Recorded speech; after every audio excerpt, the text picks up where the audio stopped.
राम रहीम की madam x Honeypreet, जी हां, जिस तरह से फिल्मों में एक किरदार गढ़ा गया, ऐसा किरदार जो गुनाहों की सरगना थी, ठीक फिल्म की तरह सिरसा के डेरे में भी हनीप्रीत राम रहीम की मैडम एक्स की तरह काम करती थी। ये खुलासा हनीप्रीत को फरारी के दौरान उसे पनाह देने वाली सुखदीप से पूछताछ में हुआ है।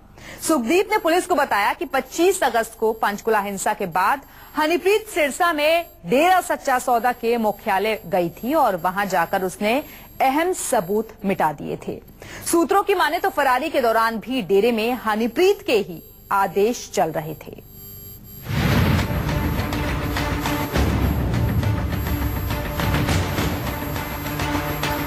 जितनी भी मीडिया में बातें आ रही हैं या जो भी, ये सारी झूठी हैं।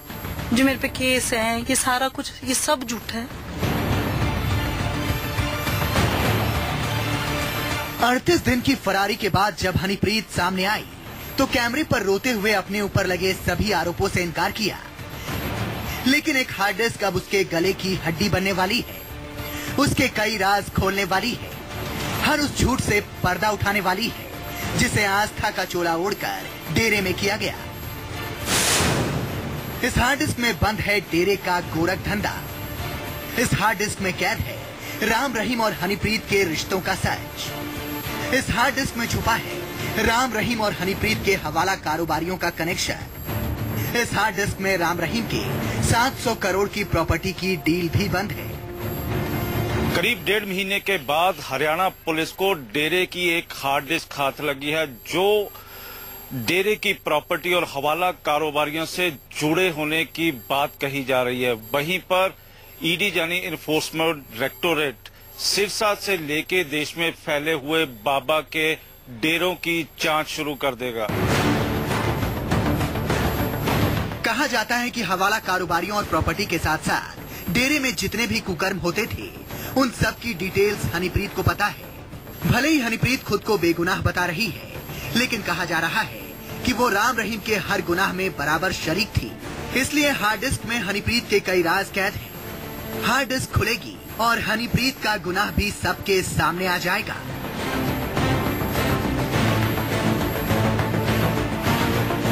डेरा सच्चा सौदा के अलग अलग इलाकों में रेड के दौरान ये हार्ड डिस्क बरामद की गई है और इस हार्ड डिस्क को जलाकर डैमेज करने की कोशिश भी की गई थी। इसके बावजूद पुलिस ने हार्ड डिस्क को रिकवर कर लिया है। इससे डेटा निकालने में भी सफलता हासिल कर ली है। सूत्रों की माने तो इस हार्ड डिस्क में वो पूरी डिटेल है कि डेरा सच्चा सौदा की ओर से किसे कितनी रकम दी गई और कितने रुपए कहां पर इन्वेस्ट किए गए। इसके अलावा डेरे के हथियारों की भी जानकारी इस हार्ड डिस्क में कैद है। हम आपको बता दें कि राम रहीम के डेरे में हथियारों की खेप भी मौजूद थी, जिसे बाबा के जेल में जाने के बाद जब पुलिस ने छापा मारा तो हथियार बरामद किए गए थे। कहा जा रहा है कि 25 अगस्त को जिस दिन गुरमीत राम रहीम को सजा सुनाई गई उसके बाद हनीप्रीत डेरे में आई थी और 2 दिन लगातार ही वो डेरे में रही और सबूत मिटाने की कोशिश करती रही। लेकिन वहीं पर सूत्रों का भी कहना है कि हनीप्रीत और राम रहीम के नजदीकियों ने भी इस हार्ड डिस्क को जलाने का प्रयास किया था और अब ये हार्ड डिस्क डैमेज हो चुकी है। डेरे की चेयरपर्सन विपसना ने भी कहा था कि बाबा के जेल जाने के बाद हनीप्रीत डेरे में आई थी। अभी तक तो आपको कह रहे हैं ना 25 के बाद उनसे कोई कांटेक्ट ही नहीं हो पा रहा। कहा जा रहा है कि हनीप्रीत की तरह विपसना के पास भी कई राज हैं। पुलिस हनीप्रीत की तरह डेरा सच्चा सौदा की मैनेजिंग कमेटी की चेयरपर्सन विपसना हिंसा से राज उगलवाना चाहती है। कहा जा रहा है कि चेयरपर्सन होने के नाते विपसना के भी कई राज हार्ड डिस्क में बंद हो सकते हैं। हालांकि बाबा के जेल जाने के बाद से विपसना मीडिया के सामने आती रही है और कहा जा रहा है कि हनीप्रीत के फरारी में विपसना का भी हाथ था।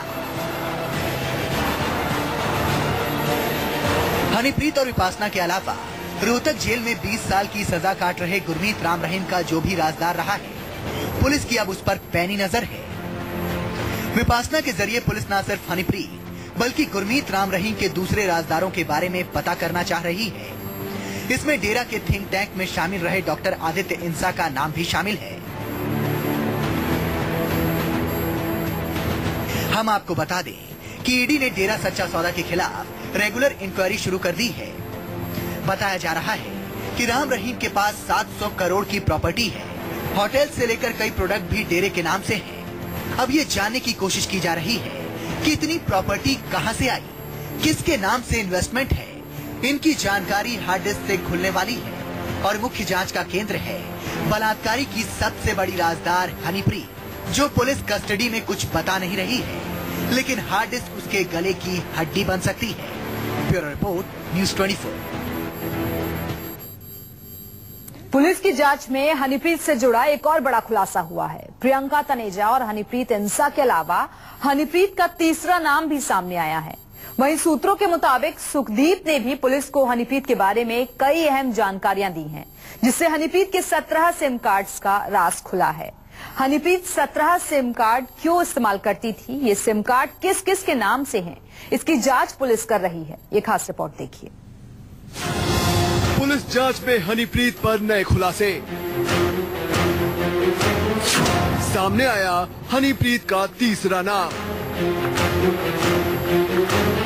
प्रियंका उर्फ हनीप्रीत उर्फ गुरलीन। हनीप्रीत के कितने नकाब? सुखदीप ने खोला हनीप्रीत का 17 नंबरों का राज।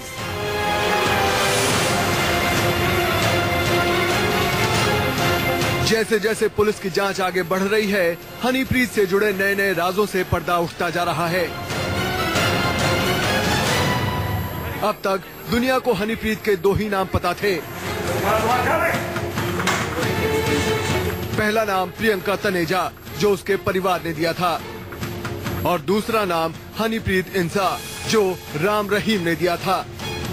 लेकिन अब हनीप्रीत का तीसरा नाम भी सामने आया है, वो नाम जो उसने खुद रखा था। हनीप्रीत का तीसरा नाम है गुरलीन इंसा। पुलिस जांच में खुलासा हुआ है कि हनीप्रीत गुरलीन इंसा नाम से भी ऑपरेट करती थी। इसका सबूत है हनीप्रीत की एक फेसबुक प्रोफाइल। बताया जा रहा है कि हनीप्रीत ने गुरलीन इंसा नाम से ये फेसबुक प्रोफाइल बनाई थी।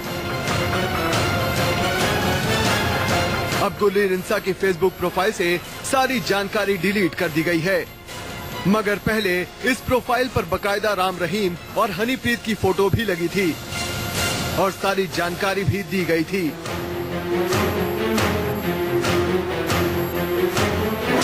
बात सिर्फ फेसबुक प्रोफाइल की नहीं है। पुलिस की जांच में ये बात भी सामने आई है कि गुरलीन इंसा नाम से हनीप्रीत के पास एक मोबाइल सिम भी थी, जिसके बाद सवाल ये उठता है कि क्या हनीप्रीत के पास गुरलीन इंसा नाम से नकली आईडी प्रूफ भी था। हनीप्रीत 38 दिनों से फरार थी और पुलिस उसे पकड़ नहीं पा रही थी। पुलिस को इस बात का भी शक है कि फरारी के दौरान हनीप्रीत ने पुलिस को गुमराह करने के लिए गुरलीन इंसा की फेसबुक प्रोफाइल के जरिए इंटरनेट कॉल्स और मैसेज किए होंगे, जिसके चलते अब पुलिस की साइबर विशेषज्ञों की टीम मामले की जांच में जुट गई है। वहीं सूत्रों के मुताबिक हनीप्रीत के साथ गिरफ्तार की गई सुखदीप कौर ने भी हनीप्रीत की फरारी के वक्त से जुड़ा एक बड़ा खुलासा किया है।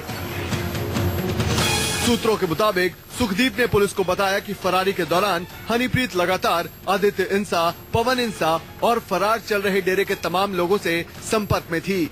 इन सभी लोगों से बात करने के लिए हनीप्रीत ने 17 अलग अलग सिम कार्ड्स का इस्तेमाल किया।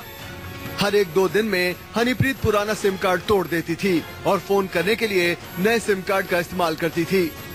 सूत्रों की माने तो सुखदीप ने पुलिस को ये भी बताया है कि हनीप्रीत को सुखदीप पर भी भरोसा नहीं था और वो फोन पर अकेले में बात करती थी। फोन पर बात करने के लिए वो सुखदीप को भी कार से उतार देती थी। हालांकि पुलिस अभी सुखदीप के खुलासों की पुष्टि नहीं कर रही है। पुलिस हनीप्रीत से पूछताछ में राज उगलवाना चाहती है, मगर हनीप्रीत जांच में पुलिस का सहयोग नहीं कर रही। हनीप्रीत बड़े ही शातिर तरीके से लगातार पुलिस को गुमराह कर रही है। शनिवार को पुलिस हनीप्रीत को जांच के लिए पंचकुला से किसी अज्ञात जगह पर ले गई है। सूत्रों की माने तो पुलिस हनीप्रीत को सिरसा लेकर गई है। इससे पहले पुलिस हनीप्रीत को भटिंडा भी लेकर गई थी, मगर भटिंडा में पुलिस को गुमराह किया गया और कोई ठोस कामयाबी नहीं मिली। हनीप्रीत की रिमांड 2 दिन में खत्म हो जाएगी और पुलिस के पास बहुत कम समय बचा है। ऐसे में अगर पूछताछ में हनीप्रीत से कोई ठोस जानकारी नहीं मिलती है तो पुलिस की जांच और मुश्किल हो जाएगी। राहुल प्रकाश, पंचकुला, न्यूज़ 24।